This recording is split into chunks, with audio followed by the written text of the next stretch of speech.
All right, so I did a video a little while back with the Tesla Model S Plaid about the tire wear and how they're having abnormal inner tire wear on, particularly in the 21s to 23s. So anyways, I decided to put spacers at the time instead of the adjustable control arms, mainly because my plan was to eventually get the track package, which is installed by Tesla, and my understanding is they won't install it unless stock parts are on there. So given that the spacer's there, I felt like I could probably get away with it and they probably wouldn't notice it, etc. So anyway, so that was at 6,000 miles. I drive this car a lot. I drive it to Atlanta multiple times a week. So it gets a lot of miles, and at the time that I put them on, 6,000 was about the amount of mileage that you would get out of the tires themselves. 6,000, what most people were saying they were getting 6,000 to 8,000. So they were pretty worn on the inner part already. So I put them on, and shortly, I guess here recently, I've been watching them, and I've been doing a lot of trips. I've been trying to stay in medium height because it's supposed to be better for them. And I do have spacers, and so the spacers, these are, I think, 20 millimeter.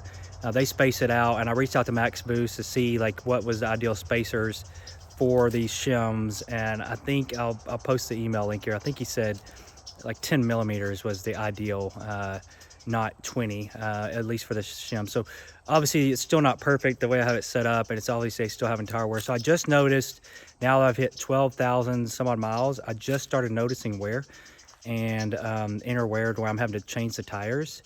So I'm gonna show you that real quick. So right there, you can see the separation on the inner part of the tire on this side, and you can start to see it on this side too. The cords are starting to show there as well, and that's where they seem to all do kind of the same thing. And I'm gonna show you my miles, so just make these a little easier here. X band, K band, KA band. All right, so Laser. 12,500 miles. Now keep in mind that's still double what people are getting out of the 21 Arachnid and these Michelin Pilot Sports. And I believe these are not all season. I think they're summer tires. So I had some choices on what I was going to order. One was order the stock ones with the sound deadening material. They're about $500 from Tire Rack.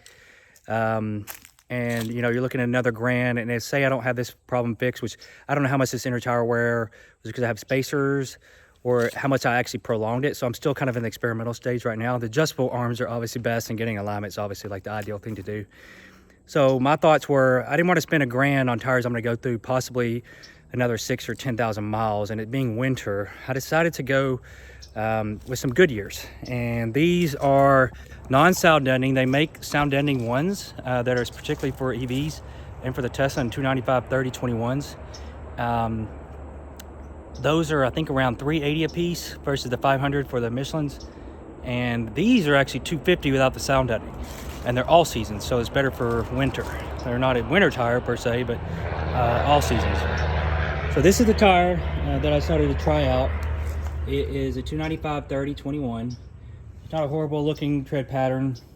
It is a Goodyear. They will be mismatched, which for the miles I'm doing, I'm okay with that. I'm thinking about getting a second set and just putting basically a second set of rear wheels and then putting the PS4s in. Once I've got all this squared away from a wear perspective, then I'll revisit kind of what tire setup, because obviously those are what the car's made for. That's where it runs all the times. These are going to probably have more traction issues. And the next question is going to be, how much road noise is this tire going to have without the sound deadening material? Now, my thoughts on this are, well, yeah, you're going to have more road noise, but the sound deadening material has to weigh something. I don't know what it weighs. I don't know how heavy it is. I haven't compared the tires side by side. But with sound deadening material, that is weight on the outside of the tire, which is suboptimal. So in theory, this tire being lighter without sound deadening material, there should be more range with it. So I don't know. We'll see if that happens. So this is kind of like an experiment. It's $500 for these two. I'm going to get them put on here locally. And then we'll kind of see, over the next, 20,000 miles, how long these actually last with these spacers. And I probably need to change the rears to 15 to get them closer to what macsboost recommends, which is the 10. and then kind of go from there. And you know, and the other thing is I got to stay on keeping this in medium height whenever you're on the highway, because when you drop to low, the car likes to drop to low. Even when you set it to non-default, at speed it drops unless you tell it to go to medium. And maybe you can tell me in the comments if there's a way to stop it from doing that, but right now I don't know a way to do that. So it always wants to go to low mode, which increases the wear to the inner part of the tire. So anyways, so next shot's gonna be at the tire shop, and I'm gonna get these put on. It's a local place. They, you know, quick and easy in and out. So that's where I'm headed. All right, this is kind of a baseline before the tires are swapped, so you can kind of hear the road noise. So I'm going 65 miles an hour. The car is pretty quiet. These are the factory tires. You know, hope I don't get a blowout because you saw the cords there. I literally just noticed them on my last commute. They weren't there before that kind of looked. So they've shown up within like the last 100 miles. So you can kind of hear it's pretty quiet, carrying on a conversation, no issues. And then when I get these others put on, I'm going to be on the same road, doing the same stretch, and I want to see, you know, these microphones on the iPhone. I don't know how good they will be about picking up on stuff, but I hope if it's that much louder that you're going to be able to hear it, and we'll see. Because right now, I mean, it's quiet, right? And I get why I have to do that with EVs, because you've got no like harmonics from the engine and all those things making noise. It's so quiet. So maybe it makes a big deal with the experience. I don't know. You know, we'll see. I don't think it's going to bother me. I'm always listening to music. It's not, you know, I don't necessarily want things to be quiet. It's not, and I'm not used to that kind of stuff. I'm not used to lots of sound deadening German cars. You know, I'm all usually US made loud vehicles that have lots of road noise. So this is probably going to be part of the course, normal for me, but it may not be normal for you. So anyway, so this is a stretch of road I'm going to hit on the way back, and we will compare the noise in the car with the new tires and see if it's that much different. So, all right, there you go. All right, we're out Aravelo's tires. It's 25 bucks a pop. Get them put on, mounted and balanced, flat free. If you use your cash, it's pretty much no taxes, and it's a little cheaper than, you know, save 3% basically. So I like this little place. It's in Dalton. It's a little small shop, but they get to you quick. They're super nice guys. I think they have a road force balancer, but don't quote me on that. But I've had good experience with them so far. It's hard to find good tire people that don't mess up your rims, especially local to me at least. So stay tuned. We'll have these put on, and I'll have a review of the tire noise. Yeah, what it is, you have idea what is it? It's just a little foam thing. Okay. And then this, I guess, is that a tire pressure sensor? I don't think so, because the tire pressure is on the wheels. Okay, I wonder what that is. Yeah, I don't know what it is. Huh. It's both got the same thing. Yeah, that's interesting. Yeah. So the price. All right, so I got the new tires installed. They look eyeballing, not quite as wide as me as the stock ones. They don't fill the wheel well up. I have to look at the dimensions. You know, every tire comes in the same size, but they're a little different. These to me look more narrow in the Michelins. Just eyeballing them. So anyways, done. We'll see what the road noise is. Okay, so here's the got the tires installed. Finally got a look at the inside of the actual tire foam. I was expecting some sort of like styrofoam, and it's like a porous foam, which looks like it weighs nothing. So actually the tire weight thing I don't think is an actual thing. So I was wrong about that earlier. I was thinking styrofoam have some thickness and weight to it, but the stuff that was inside that Pilot Sport 4 was probably weighs next to nothing. It's probably negligible, honestly. And so this is that same road right now. I can tell a little bit of a difference. This is only the rears now. Road noise.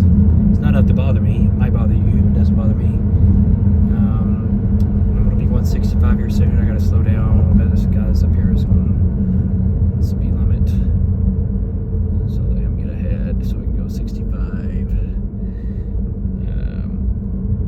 But given it's just 2 and it's in the back, I don't know. I don't see right there, you can probably hear a little bit, right? So I'll try to put the videos side by side to see. So this is 60 miles an hour, and right here is 65. Same road, just different direction.